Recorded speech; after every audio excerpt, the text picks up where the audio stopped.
हाय दोस्तों, कैसे हैं आप सब।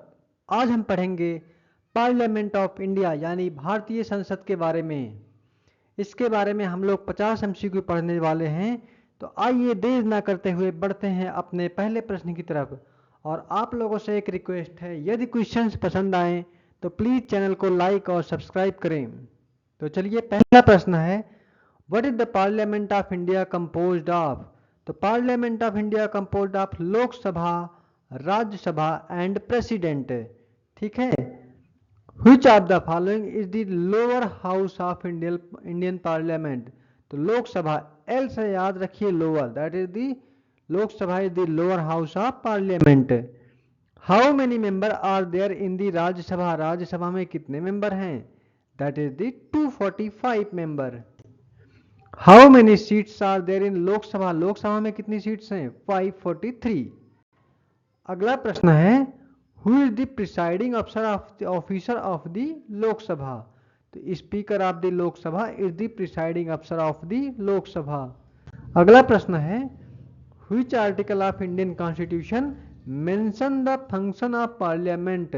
कौन सा आर्टिकल पार्लियामेंट के फंक्शन को मेंशन करता है, तो आर्टिकल 79। अगला प्रश्न है, who elects the member of Lok Sabha. तो it is elected by the citizens of the India. Which body nominates 12 member to the Rajya Sabha. तो प्रेसिडेंट ऑफ इंडिया। अगला प्रश्न है, how long is the term of a Lok Sabha member, that is the 5 years। अगला प्रश्न है, who can dissolve Lok Sabha. Lok Sabha को dissolve कौन कर सकता है, प्रेसिडेंट ऑफ इंडिया। अगला प्रश्न है, which house of parliament is called house of the people. तो Lok Sabha is called the house of the people. अगला प्रश्न है, who is the ex officio chairman of the Rajya Sabha. तो vice president of India is the ex officio chairman of Rajya Sabha. What is the maximum strength of Rajya Sabha as per constitution. संविधान के हिसाब से राज्यसभा की maximum strength कितनी हो सकती है, यह है 250।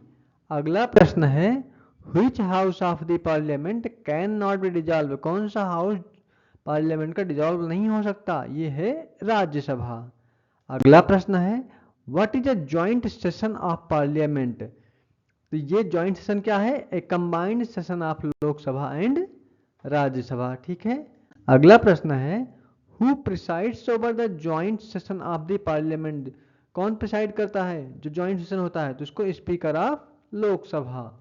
अगला प्रश्न है, how many times has a joint session of parliament has been called in India. It is called 3 times। Okay. अगला प्रश्न है, who can introduce a money bill in the parliament। the member of lok sabha can introduce a money bill in the parliament। अगला प्रश्न है, which article defines the power of parliament to amend the constitution। संविधान संशोधन के लिए कौन सा article मतलब पावर देता है पार्लियामेंट को, तो आर्टिकल 368। अगला प्रश्न देखते हैं, how often must the parliament meet in a year, that is the twice. अगला प्रश्न है, who has the power to summon और prorogue either house of parliament. The president of India. अगला प्रश्न है, which committee is known as the watchdog of public purse. ये public account committee, ठीक है, is known as the watchdog of public purse. Guys questions पसंद आ रहे हो तो प्लीज चैनल को लाइक और सब्सक्राइब करें। Who decides whether a bill who decides whether a bill is a money bill or not। ये it is decided by the speaker of लोक सभा। अगला प्रश्न है, which article of the Indian Constitution deals with the quorum in the parliament। it is dealt by the article 100। ठीक है।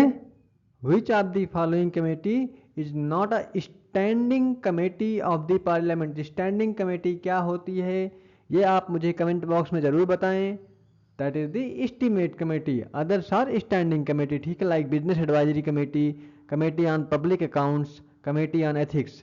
अगला प्रश्न है, who appoints the chairman of public account committee? It is appointed by the speaker of Lok Sabha. अगला प्रश्न देखते हैं, which of the following is not a power of Indian Parliament? Legislation, control over the executive, judicial review, amendment of the constitution, that is the judicial review। अगला प्रश्न देखते हैं, which session of the parliament is usually longest in duration? तो budget session जो है parliament का वो सबसे ज्यादा लंबा चलता है। अगला प्रश्न है, Who is responsible for regulating the proceedings of Lok Sabha? तो speaker of Lok Sabha is responsible for regulating the proceedings. ठीक है। Which body is the highest law making body in India? तो ये पार्लियामेंट है। ठीक है। अगला प्रश्न देखते हैं, What is the maximum gap allowed between two sessions of a parliament? That is 6 months। Guys ये क्वेश्चन अभी बहुत ही सिंपल है, मैंने इसलिए इनको फ्रेम किया है ताकि आप लोगों का बेसिक मजबूत हो सके। इसमें करीब 1000 क्वेश्चन की सीरीज लेके आने वाला हूं मैं इस पर, जिसमें बेसिक टू एडवांस रहने वाले हैं। इसके लिए आप जल्द से जल्द चैनल को लाइक और सब्सक्राइब करें और बेल आइकॉन प्रेस करें। Who has the power to appoint the Attorney General of India? तो president of India has the power to appoint the Attorney General of India। What type of bill requires the prior recommendation of the president? The money bills require the prior recommendation of the president। अगला प्रश्न देखते हैं, which committee scrutinize the report of SCAG, that is the Comptroller and Auditor General? तो that is Public Account Committee। ठीक है। अगला प्रश्न है, which article of the Constitution provide for the privileges of Parliament and its member? तो article 105। ठीक है। अगला प्रश्न है, which of the following is not a method of voting in parliament? ये है प्रॉक्सी वोट। ठीक है। अगला प्रश्न देखते हैं, which house of the parliament is considered a permanent body? तो Rajya Sabha is considered as a permanent body। अगला प्रश्न है अपना, what is the minimum age for a becoming a member of Rajya Sabha? तो राज्यसभा का मेंबर बनने के लिए मिनिमम एज होनी चाहिए 30 ईयर्स। अगला प्रश्न देखते हैं, who has the final authority to decide on disqualification of a member of parliament? तो president of India has the final authority to decide on the disqualification of the member of a parliament. अगला प्रश्न देखते हैं, who present the annual union budget in India? तो it is presented by the finance minister। ठीक है। which part of the Indian constitution deals with the parliament? तो part 5 of the Indian constitution deals with the parliament। guys I hope ये questions आपको अच्छे लग रहे होंगे। who is known as the first citizen of India? that is the president of India। अगला प्रश्न देखते हैं, which parliamentary committee is called continuous economic committee? that is estimate committee is known as the continuous economic committee।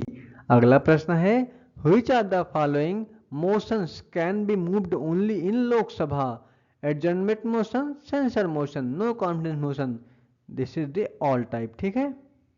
अगला प्रश्न देखते हैं, who has the authority to introduce an ordinance when parliament is not in a session? तो President of India had the authority to introduce an ordinance when Parliament is not in session।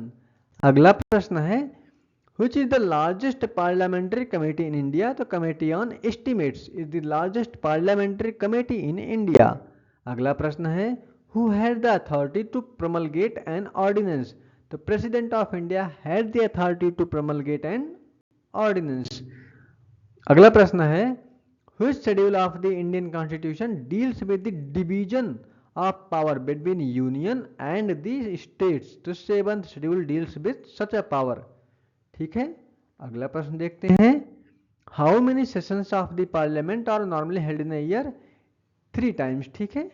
अगला है प्रश्न देखते हैं, who decides the salary and allowances of the member of parliament? तो it is decided by the parliament। guys अगर आपको questions पसंद आए हों तो प्लीज लाइक एंड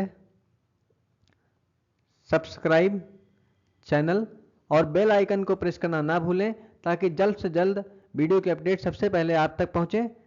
चलिए मिलते हैं अपने अगले वीडियो में, तब तक के लिए जय हिंद, जय भारत, भारत माता की जय।